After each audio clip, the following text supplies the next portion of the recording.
So here we are in 3.1a, quadratic functions and parabolas, and what we're going to do is go over some basics on parabolas before we start using models or story problems, your favorite, to solve these. So first of all, what does a quadratic function that produces a parabola look like? Okay, so first of all, let me remind you what a parabola looks like.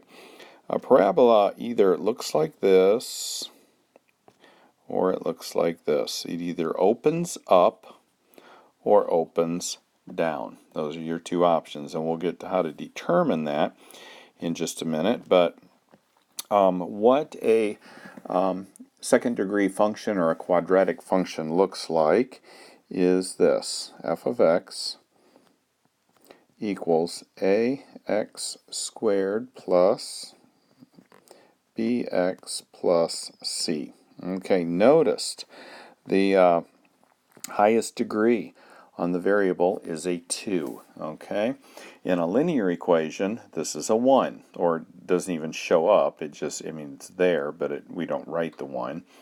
But anyway, a 2 as your exponent will determine whether this is a quadratic function. So it has to be written in the form of ax squared plus bx plus c, where a, b, and c are real numbers, and a cannot be 0, because if a were 0, if this number here were 0, it would be 0 times x squared, which is 0, which would take this whole thing away and leave us with just a bx plus c, and there's a 1 here on the x, making it a linear equation. So, anyway, we have, let me put my handy dandy little graph on here again. It's just so much easier to draw it freehand than to try to import something. Alright, so if I have a graph that looks like that, boy, that looks nice, doesn't it? The highest point of this graph is where it turns. It's going from left to right. The x is getting smaller and smaller because it's getting closer and closer to 0. I'm sorry, it's getting bigger as it's getting closer to 0. It's moving from more negative to less negative to positive and gets bigger and bigger and bigger. As it's doing that, as this x is changing, my y is increasing until it hits this point here called the vertex, that once my x increases to the maximum, then it's going to start going downhill again. So this is called the vertex, that turning point.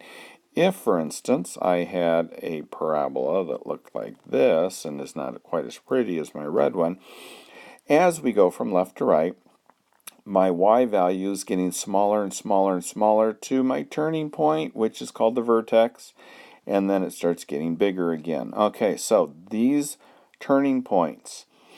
On this one here, it's getting bigger and bigger and bigger until my y value maxes out here and then starts getting smaller. So when a parabola is opening downward, it has a maximum point at its vertex. As my parabola opens upward, I have a minimum. It gets to a certain low spot, and then it starts going up again from left to right. Okay, so again, those are my turning points, and they're either a minimum or a maximum, and those turning points are called the vertex. Alright, so along with that vertex, we have, I'm going to have to see if I can move this up a little bit, draw another graph because I made a mess of that one, and we're just going to put one parabola on here. It's going to open downward. This part right there is my vertex, and it's my maximum point because it's as high as it goes. There is a vertical line that runs through the vertex, and it is called the axis of symmetry.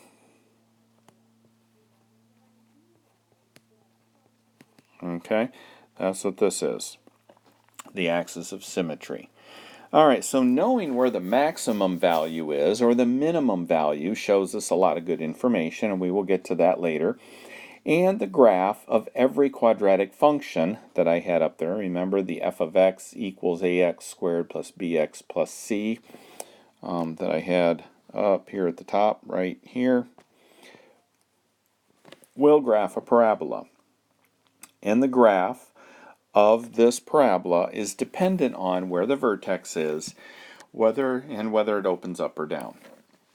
All right, so let's go from there. One of the things that's important to understand as far as these parabolas go is how do you decide whether my graph is going to open down or whether my graph is going to open up? Well, it's all dependent on this number right here. Okay, actually, it's dependent on the sign of this number. Okay, if the sign of this number is negative, then it will open down. It will be like this red one. If the sign of this number is positive, it will open up. So if it's positive, it will open up. It will have a minimum value as the vertex, okay? And the opposite is true if this number were negative, okay? So that brings us to being able to use algebra and quick, easy ways to graph in order to find some information on these parabolas. Because the one thing that you'll find out is when you have a parabola like this one here, how many points are you going to have to graph in order to find out what this parabola not only looks like, but where the vertex is and what shape it's in? Okay, so there's some handy-dandy little clues here or tips that we can learn in order to make that happen. Okay, so let's go ahead and let's do an example and then start plugging in formulas for that. Just teaching you the formula isn't going to help unless we, look at some examples here. So I'm going to start with example 1, which is f of x, and that is equal to negative 2x squared minus 4x plus 6. Okay, so what I like to do is start out with some stuff that I know immediately. So what do I know? It opens because there's a negative 2 in front of the x squared. I know it opens downward. So it's going to basically look like that somehow. Okay, don't know where, don't know how fat or how skinny it's going to be or where it shows up on the x-axis. I just know that it opens downward. All right, so that's the first bit of information that I have there. And if you want to read the y's of how we find the vertex, that is fine. The axis of symmetry. That is fine to go ahead and read top of page 170 to figure that out. It gives you how they find the axis of symmetry. But I'm just going to give you the formula for the axis of symmetry. And that formula is negative b over 2a. Okay? So remember, I've got an a, b, and a c. So for this particular problem here, my b is going to be negative 4. So it's going to be negative 4 is my b. So remember, this is the negative here that's here. This negative 4 is this negative 4 here. So it's negative b over 2 times whatever my a is, and my a is negative 2. So that means my axis of symmetry is negative 1. Okay? So that means that I've got some more information there, and I will keep going here. And the next thing I need to know is where my vertex is. the x value of my vertex will always be my axis of symmetry. My y value of my vertex, because that's a point, is going to be the function of my axis of symmetry. Which means my x is going to be -1. And what this means is I'm going to take whatever my x is and plug it into the original problem up here, and that will give me my y value. So my axis of symmetry is -1, so I'm going to take let's do it in black here, -2 times, I'm going to put a -1 in for my b, or my x. Okay, so this gives me a +1 times -2 is -2. Gives me a +4 plus 6. So that's going to give me an 8. Okay, so my vertex is at -1, 8. Alright, so that gives me some information here. Let's draw a little graph up here and kind of get an idea of what we've got, what we know so far. Alright, so I know my vertex, or my axis of symmetry is at -1. So I'm just going to draw a little axis there. It's always vertical at -1. My vertex is going to be at -1, 8. So 1, 2, 3, 4, 5, 6, 7, 8. So there's my vertex. Alright, so I know that. Okay, don't know anything else except that it opens down. So at this point, I know a little bit.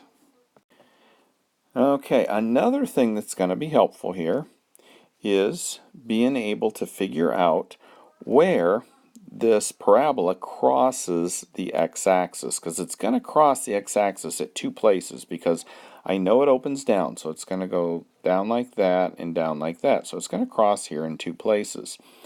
So at this point, at one of the points along here, my y value, my up or down, is going to be 0.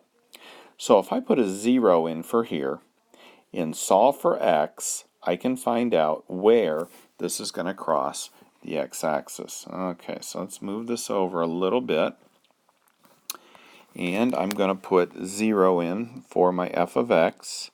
And I have -2x squared minus 4x plus 6.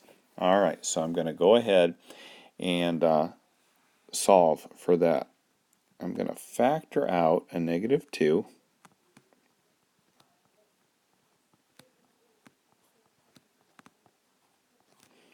And I have that. And I can break that down into 2 terms. An x plus 3 and x minus 1. This is old stuff. So therefore, x has to be a -3 or a 1. So I did get 2 answers there, and that is going to be where it crosses the x-axis, at here, -3, or at 1. And one of the things that's important is these parabolas are symmetric around the axis of symmetry, which means that if there is a point that's 2 over this way, there's also going to be a point 2 over this way. Okay, so even if I only found one of these as -3, I'd go, oh, well, this is 1, 2 over from here, so I know it's going to be 1, 2 over from here. Okay, so it kind of gives you an idea. And what this does, just finding these 3 points, gives you a little bit of an idea of what this curve is going to look like. It's kind of narrow, and it's going to look somewhat like that. So just finding 3 points allowed me to draw the graph there, which is very similar to the one on top of page 171 on the left. Alright, so again, we found, let's get over here, we found opens up or down based on that. Axis of symmetry uses this formula, and if you want to read more about how to find that formula, page 170, top of the page, and that gives us our axis of symmetry, what our parabola kind of revolves around.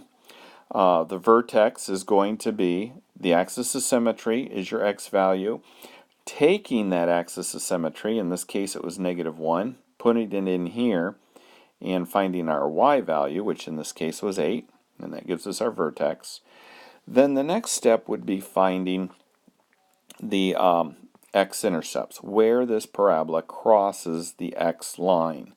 And the way you do that is you take your original equation, set it equal to 0, solve for x, which in a parabola you always get two answers. What makes this 0? What makes this 0? -3 makes that 0, 1 makes that 0, so you know that you're okay. Because that's what you're looking at, is when does x make y 0? Because you can't go up or down. At -3 and at 1.